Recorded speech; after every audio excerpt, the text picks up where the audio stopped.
Graça e paz, abençoado. O fôlego da vida, parte 4. Voltamos aqui, abençoado. Então, o Espírito, no início da criação, cobria a criação, como o irmão Paulo falou aqui. Ele cobria a criação, né? O Espírito cobria a criação.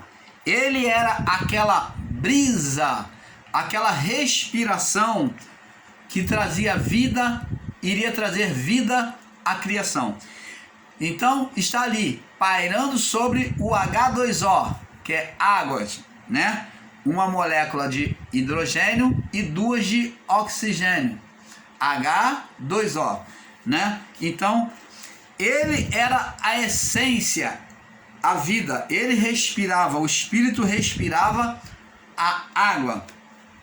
Estava ali, iria produzir por ela. Vamos lá no livro de Eclesiastes, para prosseguirmos aqui. Eclesiastes.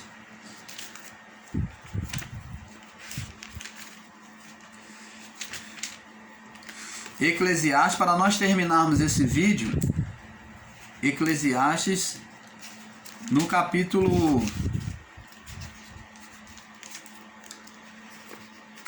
3, verso 19. Capítulo 3, no verso 19. Diz assim: porque o que sucede aos filhos do homem, assim também sucede aos animais.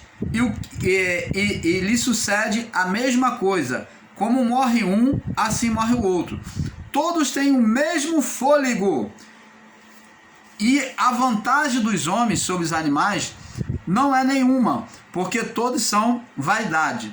Todos vão para um lugar. Todos foram feitos do pó e todos voltarão ao pó. Então preste atenção, amados. Vamos ler aqui, vamos ler no verso 21 também. Quem sabe o fôlego do homem vai para cima e o fôlego dos animais vai para baixo. Então você está vendo aqui, sobre esta palavra aqui, é que muitos ensinadores em graça têm pegado um radicalismo dizendo que o fôlego da vida é simplesmente somente o oxigênio. Aí há um literalismo de ensino sobre esta palavra aqui sendo vista de forma radicalizada, literal. Então eles pegam esta palavra e dizem, está vendo aqui, ó, é o oxigênio. O fôlego da vida descrito lá no livro de Gênesis é o oxigênio. E não é isto. Junto com o fôlego, Deus soprou o Espírito. É o Espírito que ativa a vida humana, a vida sobre a criação. Ele que ativou tudo, o Espírito.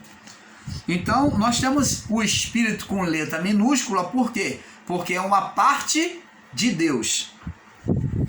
É uma parte, pequena parte de Deus em nós. Então, amados, no livro de Eclesiastes 19 e 20, nós já lemos, né? Agora, vamos ler no livro de Eclesiastes 12. Olha o que diz aqui. Eclesiastes capítulo 12, também falando sobre o espírito humano. 12, verso 7. E o pó volte à terra e o pó volte à terra como era, ó, a vida do corpo volta à terra como era, ó, como foi criado em Adão, e o espírito volta a Deus. Opa, aqui a palavra está volta, significa dizer que procedeu do Pai. Ensinar que o homem após o pecado não tinha espírito é um equívoco de entendimento. Torno a dizer aqui, o espírito volta a Deus. O homem pecou, mas o espírito estava nele, só que o que rompeu foi a comunhão, o Éden, o portal. A comunhão foi tirada, então o portal foi arrancado. Os céus não tinham acesso. Então vemos isso sendo retratado para entendimento de Jacó lá no livro de Gênesis, aonde Jacó vê uma escada posta nos céus, aonde os anjos subiam e desciam. Fala da manifestação dos céus na terra, aonde era no período de Jacó, de Adão até o juízo, era a manifestação dos anjos. Então mostra somente anjos subindo e descendo. Significa o quê? Cuidando da criação, governo dos anjos. anjos subindo e descendo na escada. Então, naquela visão, naquele sono que ele teve, teve aquela visão, ali estava mostrando para ele que ele estava vivendo o ministério da manifestação dos anjos, aonde Deus estava ali atendendo, cuidando dos homens por meio dos anjos aqui na terra. Aonde existia um portal, né? Aonde existia um portal, e esse portal agora estava invisível aos olhos humanos, que este mesmo portal, ele outrora fora visível em Adão, a qual foi tirado de Adão. Você está entendendo, amado? Agora esse portal, a partir do pecado, se tornou invisível. Então Jacó, ele viu no sonho, ele teve uma visão, quer dizer, porque era invisível. Então ele teve uma visão para entendimento de que o ministério dos anjos estava ativo, Deus manifestava-se aos homens.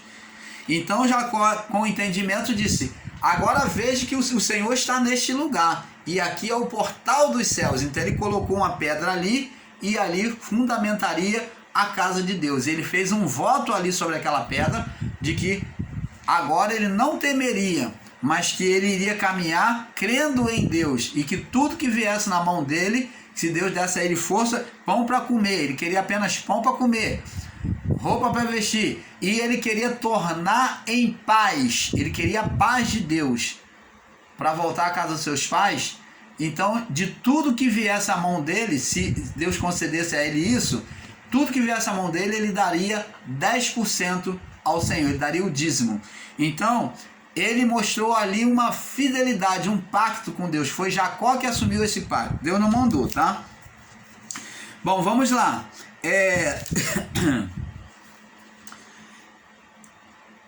Gênesis capítulo 1, no verso 3. Vamos lá, prosseguindo. Gênesis 1, 3. Vamos ler de novo aqui, para voltarmos ao entendimento aqui. O irmão Paulo sai um pouquinho aqui. Então disse aqui, Deus disse... E disse Deus, haja luz, e no princípio criou Deus os céus e a terra era sem forma e vazia, e havia trevas sobre a face do abismo, e o Espírito de Deus se movia sobre a face das águas. E disse Deus, haja luz, e houve luz. Então tá vendo? O Espírito de Deus vem criar, como o irmão Paulo falou no vídeo anterior, na parte 3, aonde ele pairava sobre as águas, estava demonstrando que haveria uma criação pairando sobre as águas. Também esse mesmo Espírito é apresentado sobre Cristo no batismo, pairando sobre ele, demonstrando um novo governo, uma nova criação. No batismo, ao ele sair das águas, cumprir o que? A lei. Então o Espírito vem sobre ele, paira sobre ele, demonstrando, Deus demonstrando que haveria sobre ele, sobre o governo dele, uma criação, uma nova criação. Então o Espírito vindo sobre ele, ali no encontro das águas, a mesma sinalização que é feita no início da criação. O Espírito parava sobre as águas, o Espírito pairou sobre Cristo saindo das águas, o Espírito veio, pousou sobre ele.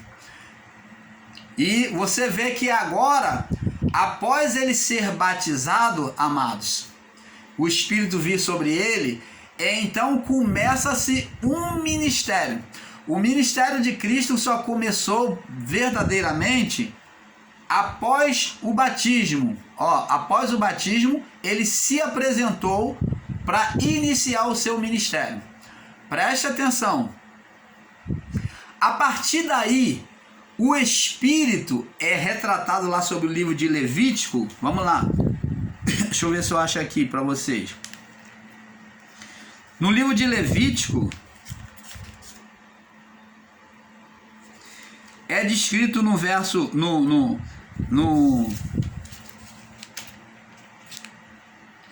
É descrito aqui no verso... No capítulo 16, você pode ler no capítulo 16, no verso 11, capítulo 16, no verso 11 até o capítulo 17 todo, você vai ver sobre a expiação dos pecados do povo. O sacerdote fazendo a expiação do pecado do povo. Aonde, preste atenção, aonde a cordeira, o novilho, que representava que aquele que iria purificar, inocentar o povo, tirar o quê? Justificar o povo para se apresentar diante de Deus. Esse daí, que é o novilho da purificação, né? Ele seria, né? Tá aqui, ó. O novilho da expiação, ele iria ser apresentado. E Cristo se apresentou a João Batista ali, aos olhos de Deus, como o novilho da expiação. O novilho da expiação. Aquele que não tinha pecado, mas que aceitou, ofereceu-se como sacrifício. Ali no batismo, ele estava se oferecendo como a novilha de expiação. Só que a novilha que vinha tirar o pecado também tinha que ter uma que levava os pecados, a condenação sobre ela. Então tinha o bode, chamado de bode expiatório, ou bode Azazel, que iria levar os pecados do povo. Ali sobre o bode, o povo colocava a mão sobre o bode, confessava os seus pecados, ali todo o pecado, toda a maledicência, eles botavam a mão e confessavam ali. Ali, esse bode, ele era amarrado com a corda, e um homem levava esse bode para o deserto e soltava no deserto. Agora, no batismo de Cristo, nós vamos ver que após Cristo ter aceitado, ter submetido ao batismo, à palavra, então ele se apresenta como o novilho para João Batista, o Espírito vem sobre ele, demonstrando que haveria uma nova criação, um novo governo. E agora, após o Espírito, ele estando cheio do Espírito Santo, nós vemos aqui, parece uma contradição. Espírito de Deus vindo sobre ele, Deus fala: este é meu filho amado em quem eu tenho prazer. Deus se alegra com a atitude dele de se apresentar, em desfazer as obras do diabo, as obras de Adão. Então, agora, contraditório a isso, nós vemos o próprio Espírito que veio sobre ele, conduzindo ele para ser tentado pelo diabo.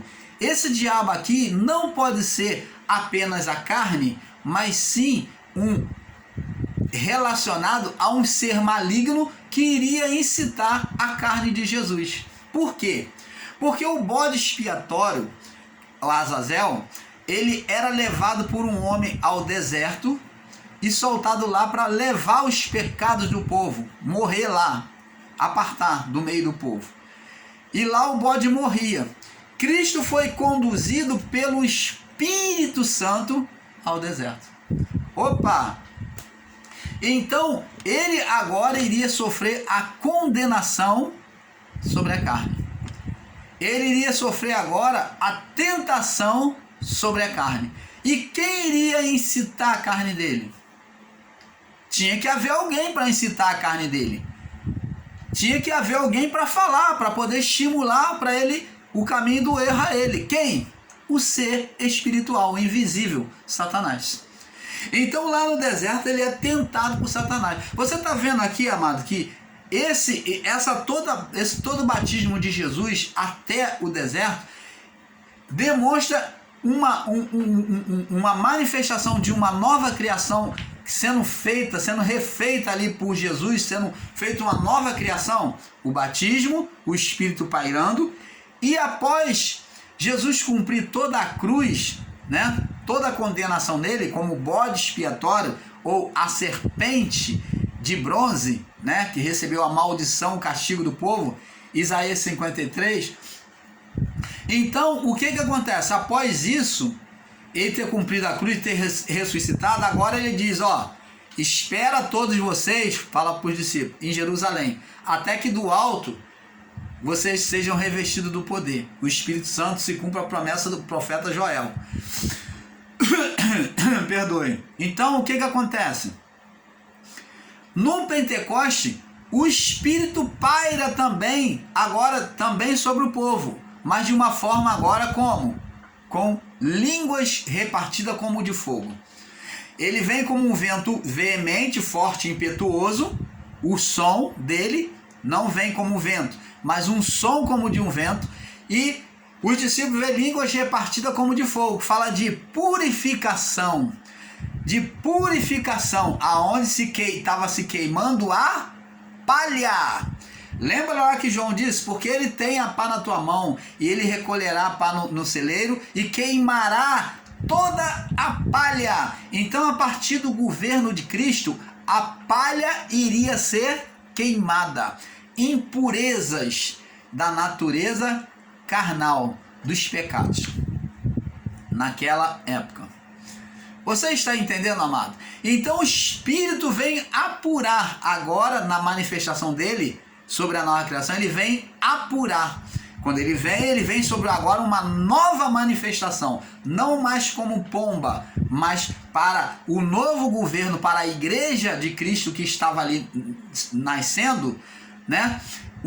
O quê? Como fogo. Ele vem como fogo, como línguas repartidas como de fogo, cumprindo a palavra de João, que ele tem a pá na sua mão e queimará a palha com fogo que nunca se apaga. Você está entendendo? Vamos prosseguir.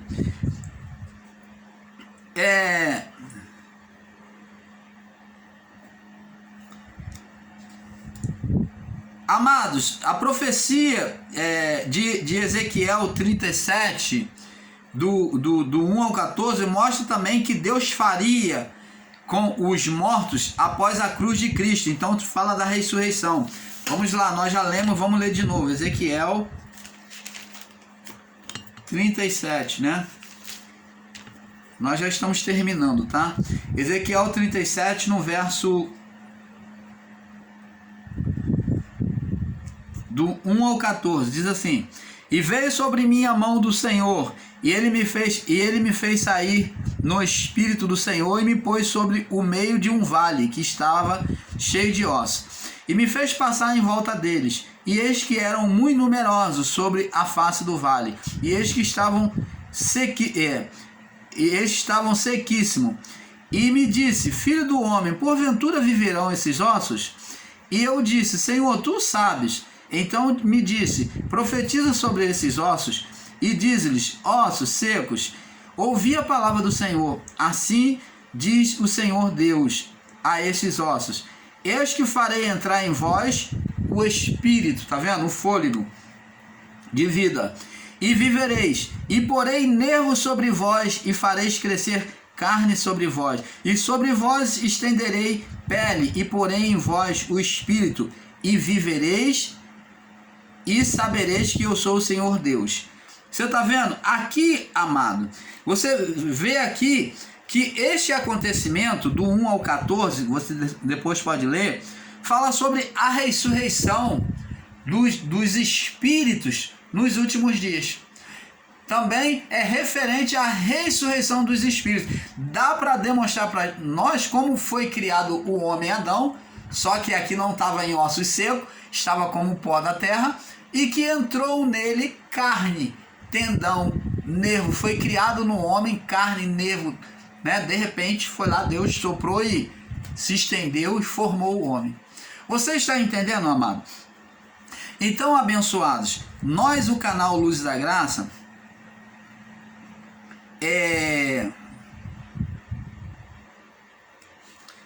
vamos estar por aqui com este assunto. Deixa eu ver aqui, eu tenho mais uma referência aqui para vocês. Deixa eu ver. Deixa eu ver se eu acho aqui.